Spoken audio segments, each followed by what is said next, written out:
Hi. Today I am going to review The Glass Hotel by Emily St.John Mandel. Alright, so I just finished this one, and I'll be honest, I was nervous going into it because I love Station 11. I know, shocker, somebody loves Station 11. But seriously, it's one of my favorite books. And if you've never read it, do it. It's great. Because I love Station 11 so much, I decided to try some more of her books. I read The Singer's Gun and The Lola Quartet. And they were fine. Those are a lot more crime novel-y, whereas Station 11 is more fiction-y. And, okay, so to be fair to Emily St. John Mandel, it's got to be the pits writing Station 11. Well, no, I guess writing it would be good, but to have every work you ever do compared to one of the greatest novels that so many people love, she's up against herself. That's got to be hard. I don't think that clouded my judgment of the other two, because they were just different types of novels. But when I went in to reading The Glass Hotel, I very specifically tried not to compare it, because it's not fair. This one, however, I knew had some overlapping elements with Station 11, so I was very excited to pick it up. But yeah, nervous for it to be really bad and then hate it. Because of my other experiences, I was ready to write her off. Not write her off completely, but just like I would wait until somebody else told me to read it. When I was told that there was some returning characters from Station 11 in this one, I was like, cool. The characters that return there's only a couple of them. One of them plays a pretty major part. The other one, less so, but they do make sense in the story. She's not just throwing them in for throwing them in's sake. I think that adding them was really cool because the reason this one feels so much like Station 11 is what it seems like she's doing is creating alternate realities in the same world. So it's our world, it's Earth, it's our time, but she wrote a different timeline. It's basically the same people, the same time, but if the flu in Station 11 never happened. And so you can see some timelines and things in the world lining up with where they would have in Station 11. And that was really cool. It's not distracting, but it's like Easter eggs. So if you're somebody who read Station 11 and loved it, it's a real treat just getting those little bits. Another way that it feels really similar is the author is Canadian. She's from BC originally, which is where I live. She writes the environment of the little islands just off of Vancouver so accurately. It's so beautiful out there. If you ever get a chance to travel out there, honestly do it. We're really lucky because it's 4 or 5 hours away and we can go down there whenever. We live in such a beautiful place.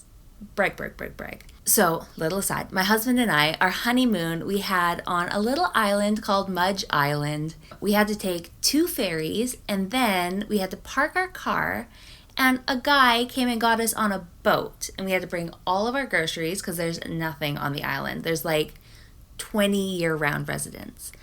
And we rented a cabin for a week, and, it was like a whole house. But it had like a wood stove and it was secluded and quiet and beautiful on the ocean and we saw whales. Oh, take me back. But anyways, back to the book. Some of the main characters are from a little island like that, and The Glass Hotel is a big luxury hotel that they build on like one of those little completely secluded islands, with just the gorgeous forests and the ocean and the scenery. The Glass Hotel, made of glass. And yeah, it's in the middle of nowhere, BC. So we follow these characters as they get to the hotel and as they leave the hotel, and how all of their storylines kind of weave together throughout the book. Some in major ways, some in not so major ways. And it's really interesting to watch her craftsmanship. I'll quickly tell you the synopsis of the book. Ooh, it's kind of long. Okay. Basically, one of the bartenders meets this really, really rich guy, and he takes her away, and he's running a great big Ponzi scheme. Yeah, maybe I'll just put it in the description if you want to read it. I really enjoyed The Glass Hotel. I know that some of my friends thought that it slowed down, but I really liked it the whole way through. So Emily St.John Mandel is so good at writing multiple perspectives and having the story flow together through time. And it doesn't feel jarring when she's switching perspectives. She does perspective really well. And she is talented. She's a great writer. The book also has a really haunting quality to it that just kind of lays beneath the surface of the story. It's both a environment thing, but also a psychological thing. For some of the characters, she is kind of outright saying that they're losing it, but for the most part, it's just human nature, and that she doesn't write it quite gritty, but it's, I don't know how to describe it. It's not grit, but it's real. One of my friends had mentioned that she felt like it was 2 books that were written and then smashed together. And I can see what she's talking about. The second half of the book does feel different than the first half, but that haunting quality carries through and the tone stays the same. You do think it's going one way, and then it goes down kind of a different path with the Ponzi scheme. And it wasn't a bad thing, I don't think. I still enjoyed it, but I can see that throwing other people off if you think it's going where it feels like it was. And I will agree that the content for the last half was a bit drier. But it was still really, really good. I'm not knocking it. I would love to see her continue doing this, where it's the same but different, like a multiple worlds, multiple universe, alternate universe thing. Because I love this world that she's making, and I love the way that she writes. So I would definitely be interested in another one in this style. Overall, I definitely say pick it up. It was a 4-star read for me. Like, it was good. It wasn't the best ever. I give 5 stars to this is on my favorite books list now. This was a great book, though. If you pick it up, don't go in expecting Station 11, but this is definitely the closest that she's come yet.